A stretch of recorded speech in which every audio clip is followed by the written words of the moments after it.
Bien-aimés frères et sœurs en Christ, et spécialement tous ceux qui prêchent la parole de Dieu, que le Seigneur soit avec vous d'une manière spéciale. Nous regardons en arrière à un week-end avec des grandes bénédictions. Le Seigneur était vraiment bon envers nous.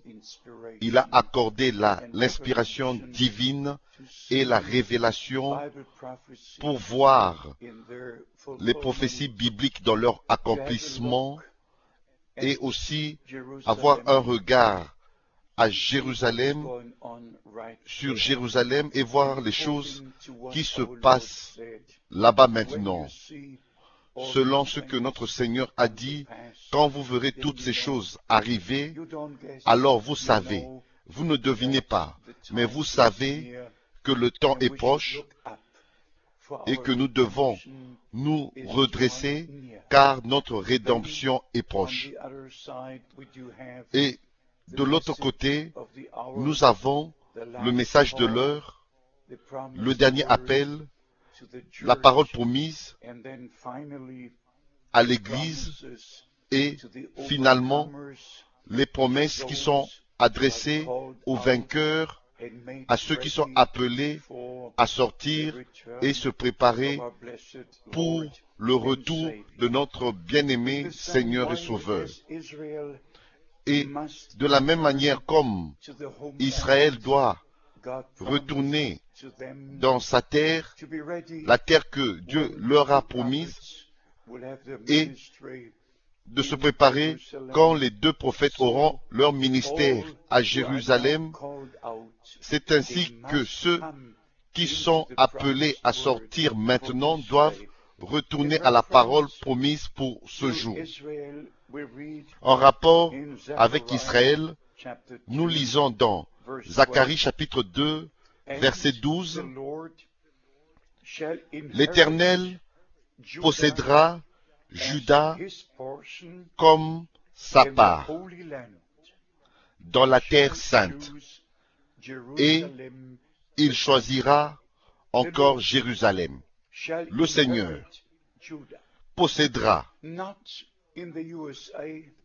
Ce n'est pas aux États-Unis ou dans un quelconque pays sur la terre, mais dans la terre promise.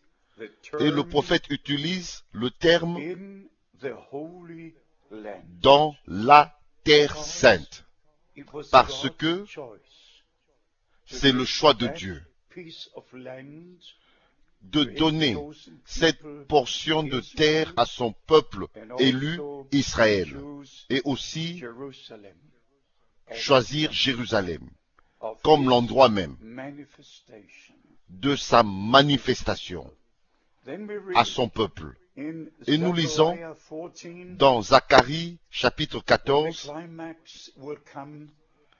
quand le point culminant sera atteint, le Seigneur posera ses pieds sur la montagne des Oliviers. Zacharie chapitre 14, verset 4. Et nous lisons à la fin du verset 5, dans Zacharie chapitre 14, « Et l'Éternel, mon Dieu, viendra et tous ses saints avec lui. » Et quelque chose de spécial s'accomplit quand cet événement arrivera aux Juifs et quand cela s'accomplira. Au verset 7. Ce sera un jour unique, connu de l'Éternel, et qui ne sera ni jour ni nuit, mais vers le soir, la lumière paraîtra. Nous voyons l'accomplissement de cette prophétie quand nous lisons à partir du verset 1 jusqu'au verset 7. Et le reste pour comprendre exactement quand cela arrivera et l'endroit de l'accomplissement. Et en même temps, nous comprenons que Jésus, notre Seigneur, a dit, « Celui qui me suit ne marchera pas dans les ténèbres, mais il aura la lumière de la vie. » Et Jean-Baptiste est venu pour rendre témoignage à la lumière, Jésus-Christ, et cette lumière. C'est ainsi que nous comprenons par la révélation divine que le jour de la grâce a eu un commencement et aura une fin. Et nous comprenons aussi que Frère Branham a dit plusieurs fois qu'il y aura de la lumière au temps du soir. Et c'est ainsi avec les Juifs, quand leur temps arrivera, nous, notre temps est déjà arrivé. Parce que, selon Actes chapitre 15, Romains chapitre 11, le Seigneur va achever son œuvre avec l'Église des nations et il se tournera vers Israël et tout Israël sera sauvé. Il y a plusieurs écritures qui se réfèrent à cet événement. Maintenant, au sujet de l'Église épouse, celle qui est appelée à sortir, qui est consacrée au Seigneur, qui a été ramenée à la parole, aux enseignements apostoliques. Et non nos têtes, mais nos cœurs sont ramenés à Dieu, à sa parole, et respecter ce que la Bible dit. Mes bien-aimés, je l'ai dit plusieurs fois, j'ai connu Frère Branham pendant 10 ans. Je suis très très reconnaissant pour cela. J'ai eu plusieurs conversations avec lui, personnellement, même au téléphone. À partir de Krefeld à Jeffersonville, j'ai 21 lettres de notre correspondance. Je suis très très reconnaissant envers Dieu pour cela. J'ai traduit toutes ces prédications dans la langue allemande. Alors s'il y a quelqu'un sur la terre qui peut prétendre connaître les enseignements et le message, et je crois que c'est justifié que je fasse cette déclaration. Et en même temps, je réalise combien de frères sur la terre n'ont plus de respect envers la parole de Dieu, mais ils expliquent les déclarations de Frère Branham sans ramener cela aux Écritures. Et ça, selon ma compréhension des choses, c'est vraiment la partie de la séduction du message de l'heure.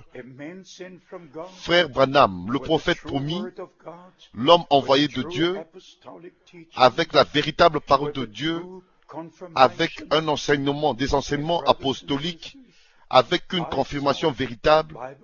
Mes frères et sœurs, j'ai vu cela. J'ai vu les jours de la Bible. De mes propres yeux, j'ai vu le ministère que notre Seigneur avait en tant que Fils de l'homme se répéter devant moi. Je sais de quoi je parle. Je suis un témoin oculaire. Je suis celui qui a entendu. Mais quand il en arrive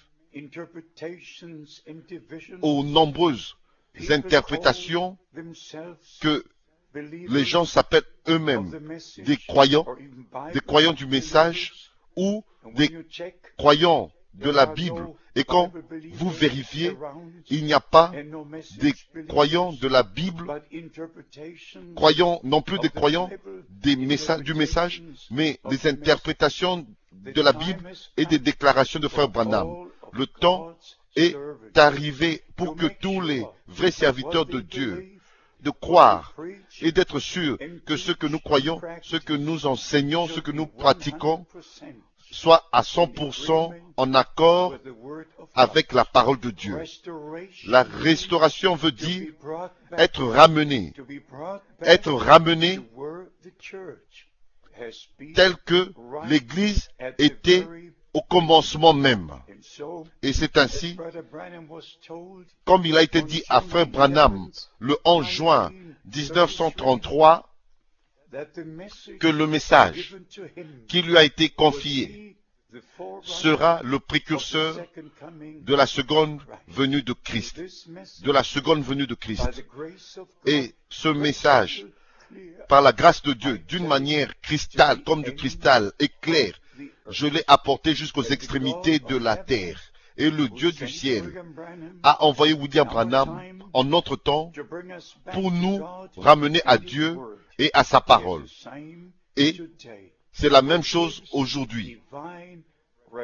Recevez la révélation divine sur sa parole et sur le message de l'heure. Placez le message de l'heure dans les Saintes Écritures. Et puis, on aura une seule réponse finale de Dieu dans chaque point, dans chaque enseignement et dans chaque pratique. Que notre cher Seigneur vous bénisse. Nous avons eu un week-end béni, peut-être 800 à 900 personnes se sont rassemblées de partout de l'Europe et d'autres parties du monde. Le Seigneur nous a bénis et nous sommes très reconnaissants que les gens au Japon, en Nouvelle-Zélande, aux États-Unis, au Canada, partout se sont joints à nous par Internet et ont participé aux réunions que nous avons eues ici au centre missionnaire à Krefeld en Allemagne. Que notre cher Seigneur vous bénisse et qu'il soit avec vous dans le saint nom de Jésus. Amen.